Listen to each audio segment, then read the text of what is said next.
Whoa, man. What a day. Hey, Suze, have a seat. Hey, Good to see you. How are you? Doing okay. How about yourself? Oh, you know, it's all right. All right. Thanks for coming in today. Yeah. Wanted to talk to you a little bit about the past performance of the year and your associate appraisal and the coming year. And let's talk about some important issues from the previous year and how we can go forward next year. Good. All right. That Okay. works. So with that, mission, philosophy, vision, and values is something you know we focus on a great deal here. And specifically, some things that I'm seeing that are not congruent with that, don't line up with the mission, philosophy, vision, values is dress code, for example. Many times I see unprofessional dress in jeans sometimes, and you know we've had some conversations about this in the past. Yeah, I know, but you know, yeah.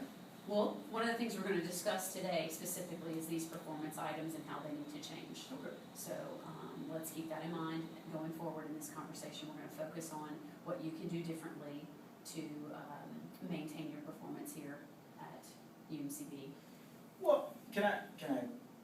Actually, I'd like to take the conversation from here, share some information with you. There will be some opportunity for you to speak, but in the meantime, let's focus. I want to focus and allow me the chance to talk to you about some particular performance issues that we have grave concern about. I just. Specifically, I'd like for you to hold off for just a moment. Okay. I was just going to mention the thing about the dress code, but okay. Okay. Let's come back to that, dress code. So we've had conversations about it before. I've seen improvements over a period of time, and then I will see you arrive to work in jeans again. That needs to, you know, to prevent disciplinary action, that needs to stay consistent. But if you remember, when we discussed that, I said to you that the reason that I wasn't in dress code that day is because I failed to, you know, wash my scrubs, and you know, it only happened a couple of times. Well, so just so that you know, a couple of times in this organization is not acceptable. We have to present every day to our patients and our customers in a professional way. And so that means every day, regardless of your personal circumstances.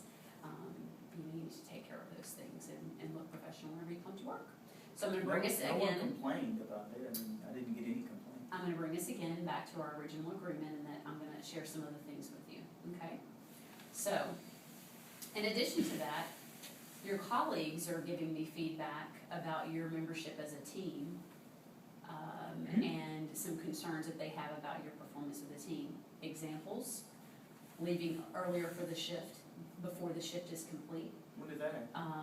Well, we have some documented times if you look at your Cronus time edit system where you leave before the end of shift, leaving your colleagues with additional work. I'll share those with you. What that does to your team is makes them feel like you're not a member of the team and that you're not contributing in the same way that they are. So that kind of creates some negativity among the team. In addition to that, I've had conversations with you about it, and your response is to have that behavior continue. And of course, that is basically insubordination to me. So that definitely needs to change in the future. And you know, your end of shift time is your end of shift time, and that's the time you should be working up until that moment that it's time to go home. Okay. Some other things that I've seen that are against seat and policy and procedure is your timeouts for lunch. We allow a 30-minute lunch break, and we want you to get out for that 30 minutes. You need that time, and you need to get back within 30 minutes. I've seen missed punches as it relates to that on your Cronus time card.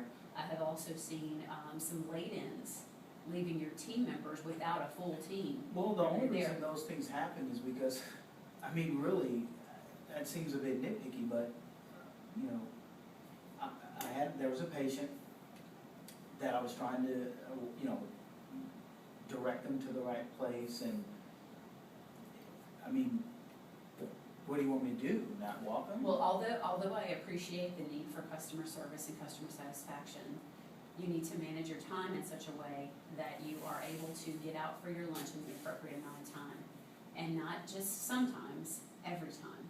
That's the difference between a low performer and a higher performer. And you need to be committed to, and to meet our goals for this department, you need to be committed to changing those things. So just kind of in a summary, some areas that I see need improvement is definitely late-ins for lunches, leaving at the appropriate time for shift end, and dress code. All of these things impact your team and impact your patient care. So those are the things that need to continue. I mean, impact my patient care. I get plenty of positive comments from patients all of the time. I think I'm a very, very skilled employee, and so I'm not really understanding how that all ties in. Well, the standards here are that all of your associate behaviors are consistent with the mission, philosophy, vision, and values, and with good communication. So although you're feeling confident in some areas, we're looking for all of those areas to be at 100% of the time.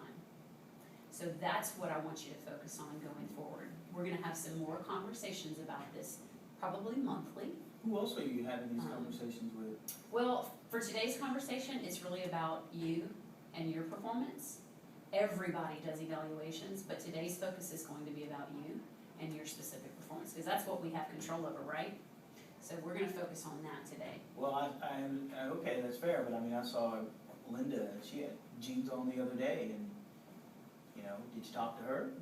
So I'm gonna go ahead and bring us right, back to our conversation together. This sit down is about your performance, no one else's. So with that, just kind of in review of this conversation, do these things feel like something that you are ready to improve upon and look at in the coming months? Because we will be scheduling regular meetings, so let's talk about that. Sure, I mean, I promise to, come to work and, be in uniform and dressed appropriately. I'll try my very best to, not to, I guess I won't walk patients to places they need to go, because obviously that's gonna screw up my meals and time to get out and all that kind of stuff, so, I guess. Well, I think that the main things here is that you look daily at your time allotment for what you need to do to get the jobs done that you need to get them done well, get your lunches, and get out at the appropriate time. I think that would make a big difference in your performance. Yeah. So going forward, you and I will schedule regular appointments to talk about those particular items. It's easier said than done, but, okay. So I feel like I'm hearing some resistance to that based on your comments.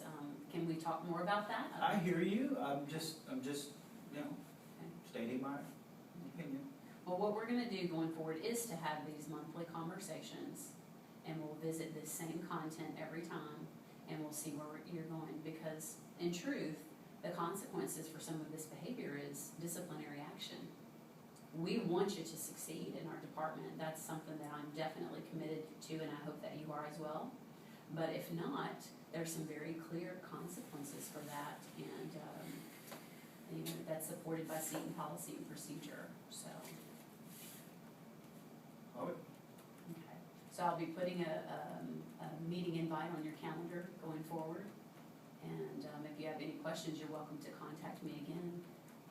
But I think these are some really important things to look for in the future and really work on. Sure.